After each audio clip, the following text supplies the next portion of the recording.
Hello students, today we learn properties of determinant. तो determinant के बारे में हमने पहले लेक्चर में पढ़ा था। आज हम इसकी कुछ प्रॉपर्टी जो वो देखेंगे।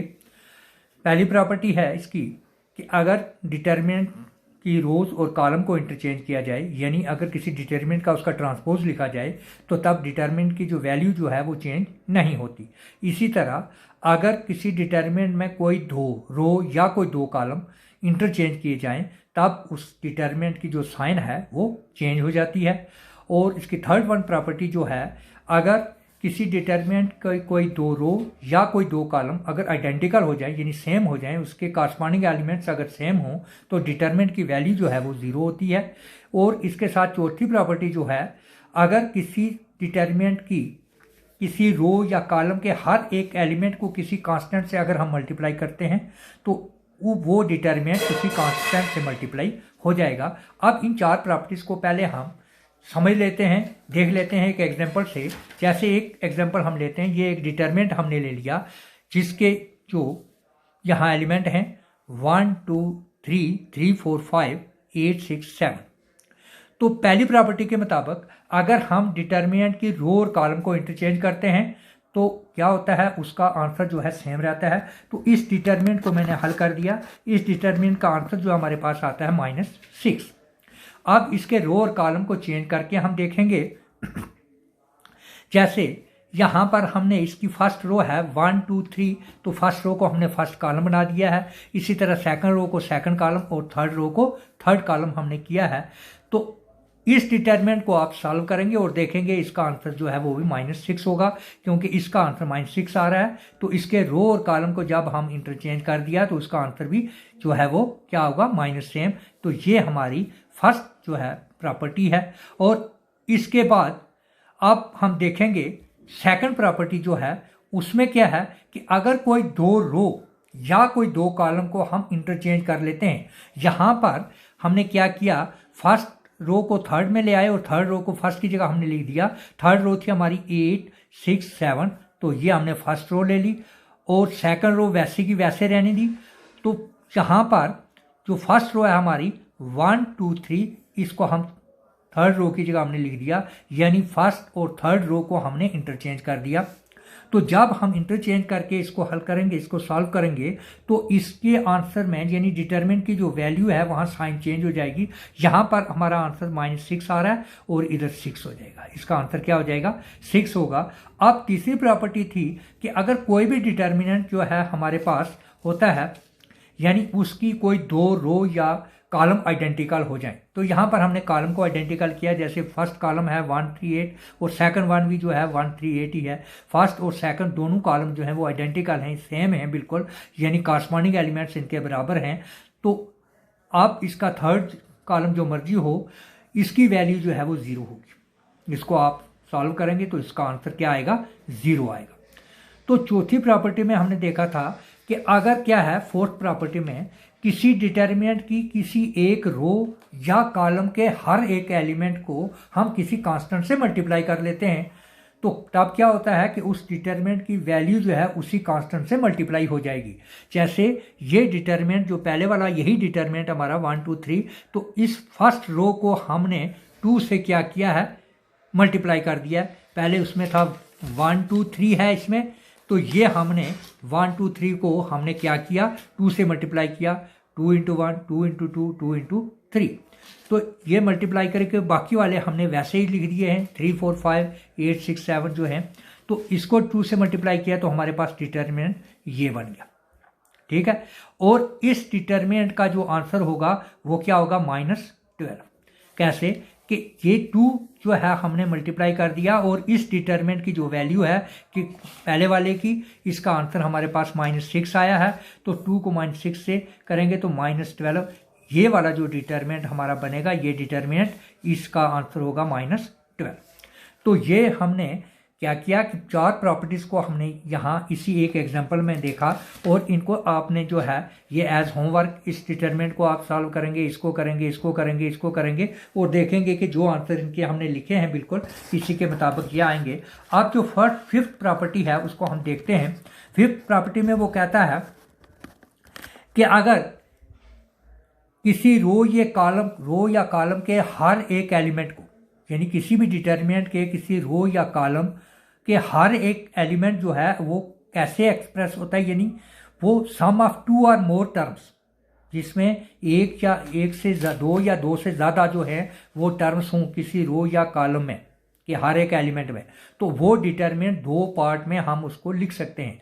जैसे एक एग्जांपल से हम इसको लेते हैं, ये है इसका यहाँ x+1 फर्स्ट रो में जो इसके एलिमेंट हैं x+1, y+2, z+3, और सेकंड में है 4, 5, 6, 1, 2, 3। तो इस डिटर्मिनेंट को हम इस तरह से लिख सकते हैं। पहले हमने x वाले को ले लिया, यानी +1 को छोड़ दिया, यहाँ +2 को छोड़ दिया, यहाँ +3 को जोड़ दिया, तो ये क्या आ गया हमारा x, y, z 4, 5, 6, 1, 2, 3, बाकी वैसे आगे प्लस। अब हम x, y, z को नहीं लेंगे तो क्या आ जाएगा 1, 2, 3, फर्स्ट में 1, 2, 3, 4, 5, 6, 1, 2, 3, ये इस तरह से ये दो पार्ट में बन जाएगा। अब ये दोनों जो हैं वो बराबर आएंगे। पहले हम लेफ्ट हैंड साइड लेते हैं, इस चीज़ को हम हल करते हैं। ये हमने डिटर्मिनेंट जो ले लिया पहले वाला, तो वहाँ हमने फर्स्ट रो से इसको ऑपरेट करने जा रहे हैं, तो फर्स्ट रो में फर्स्ट एलिमेंट को हमने यहाँ लिख दिया x+1, आगे इसमें क्या आ जाएगा इसके कॉरस्पॉन्डिंग ये डिटर्मिनेंट, जैसे हम डिटर्मिनेंट को हल करते हैं बिल्कुल इन द सेम वे, तो ये आ जाएगा 5, 6, 2, 3, इसके बाद -2, ये माइनस फार्मूले का है, y+2 को हमने कॉमन ले लिया इस एलिमेंट को, अब क्या आएगा 4, 6 और 1, 3, 4, 6, 1, 3, अब ये प्लस z+3 आ गया। अब इस रो और इस कॉलम को छोड़ देंगे, ये आएगा 4, 5 और 1, 2, तो इसको जब हम सिंप्लीफाई करते हैं तो इसका आंसर आता है 3x - 6y + 3z, 3x - 6y + 3z इसका आंसर आ गया। इस पूरे डिटर्मिनेंट को हमने हल कर दिया। अब ये डिटर्मिनेंट जो है हमारा इन दो डिटर्मिनेंट के जोड़ के बराबर है, ये डिटर्मिनेंट प्लस अब हम इन दोनों डिटर्मिनेंट्स को हल करना है, सिंप्लीफाई करना है और उसके बाद उनको जोड़ लेना है। पहले इस डिटर्मिनेंट को हम सिंप्लीफाई करते हैं, सॉल्व करते हैं। ये पहला डिटर्मिनेंट हमने ले लिया x + y + z, इसको लिया x + y + z 4, 5, 6 और 1, 2, 3, जब इसको हम सिंप्लीफाई करते हैं तो इसका आंसर भी हमारे पास आता है 3x - 6y + 3z। अब हम इस आगे वाले को हल करेंगे, इसमें क्या आ गया, जब इसको हमने हल किया 1, 2, 3, 4, 5, 6 जो है और 1, 2, 3 इसको हमने हल करेंगे, इसका आंसर हमारा आता है 0। तो इस डिटर्मिनेंट में मैंने एक चीज़ जो आपको थर्ड प्रॉपर्टी में बताई थी कि यहाँ पर दो रो आइडेंटिकल होगी, फर्स्ट रो और थर्ड रो, 1, 2, 3 और 1, 2, 3 आइडेंटिकल हैं, तो इसका आंसर हमने हल किया तो क्या आता है, सॉल्व करके 0 आता है। वहाँ भी मैंने एक एग्जाम आपको डिटर्मिनेंट दिया था अलग से, वहाँ भी कोई दो कॉलम हमारे आइडेंटिकल थे, उसका आंसर भी 0 आएगा। यहाँ पर दो रो आइडेंटिकल हैं और इसका आंसर भी 0 आता है। जब इस में हम 0 प्लस करेंगे तो यही आंसर आएगा।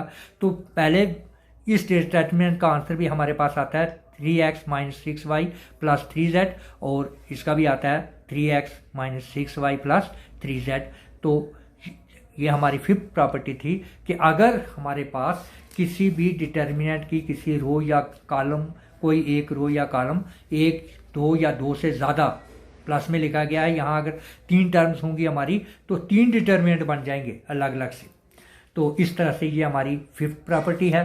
अब हम देखेंगे इसके बाद प्रॉपर्टी नंबर जो है हमारी 6 जो है, इसमें क्या है, अगर हमारे पास क्या है कि किसी रो या कॉलम, एक किसी डिटर्मिनेंट की हर एक एलिमेंट जो है किसी रो या कॉलम के हर एक एलिमेंट जो है अगर वो मल्टीप्लाई हो रहा है किसी एक सेम कांस्टेंट से, तो उसके बाद मल्टीप्लाई करके उसको हमने ऐड करना है उसके दूसरे कॉरस्पॉन्डिंग एलिमेंट्स में, दूसरी रो या कॉलम में, तो तब क्या होगा कि हमारे डिटर्मिनेंट जो है वो उसकी वैल्यू सेम रहेगी।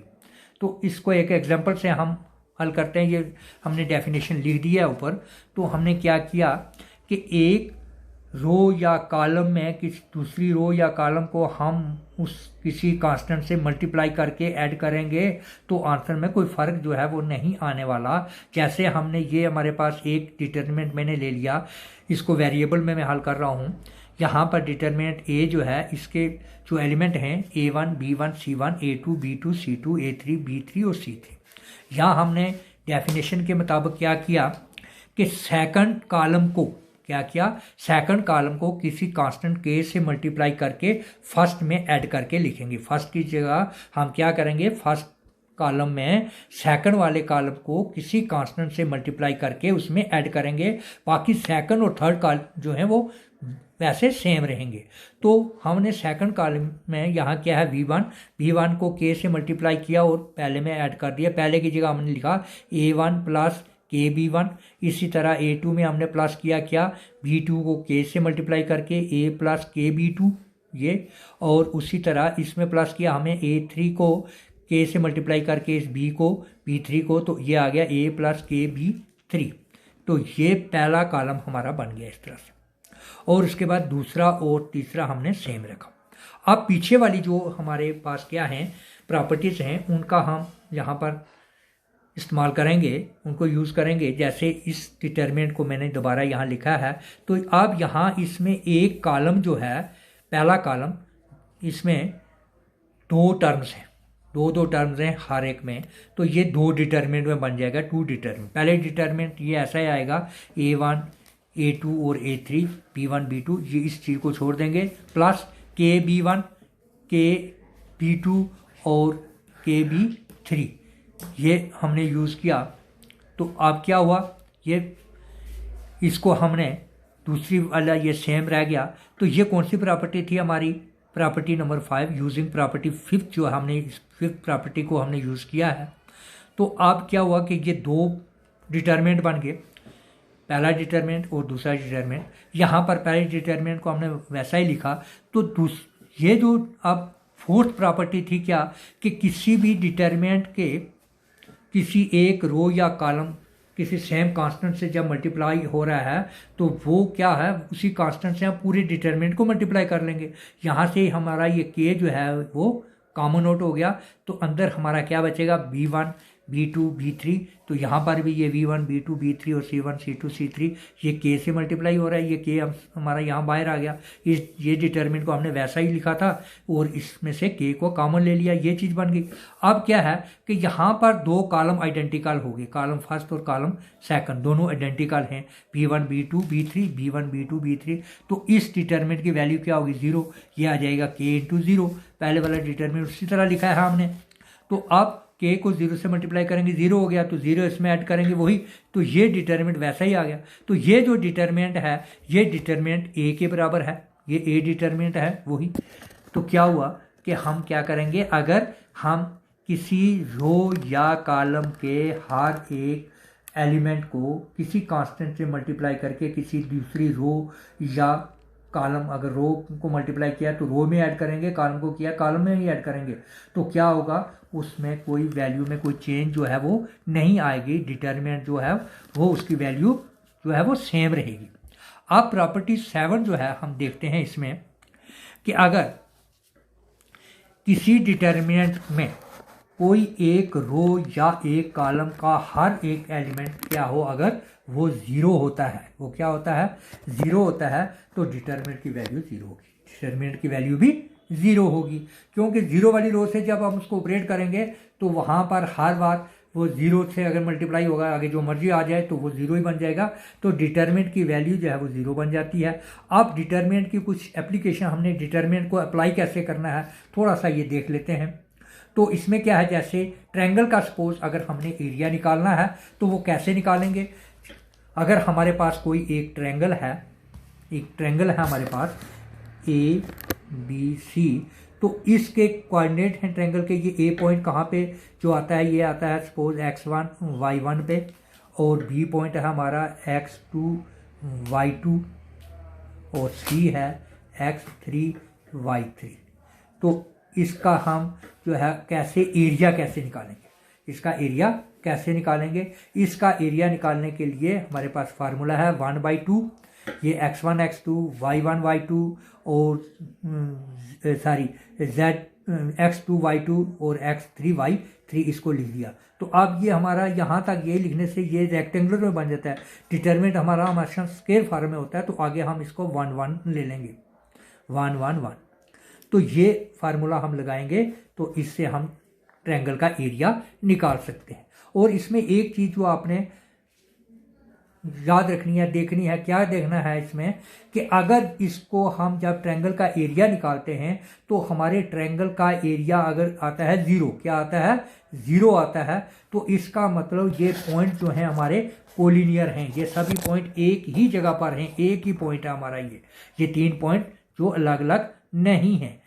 तो जब भी हमें पॉइंट भी जब हमें दिखाने होते हैं कि क्या ये पॉइंट कोलिनियर हैं या नॉन कोलिनियर हैं, तो हम उसको ट्रायंगल फार्म में लेकर जब भी हम 3 पॉइंट्स को लेके तो उसका एरिया इस फार्मूले से हम निकालेंगे। अगर हमारा आंसर 0 आता है तो हम कह देंगे ये पॉइंट कोलिनियर हैं, अगर 0 के अलावा कुछ और आता है तो नॉन कोलिनियर हैं। तो इसी तरह अगर हमें एक रेक्टेंगल है, इसका एरिया अगर हमें निकालना है तो यहाँ पर हमें ए बी और सी डी दिए हुए हैं, इसके हैं x1 y1 सपोज, यहाँ x2 y2, ये है x3 y3 और ये है x4 y4।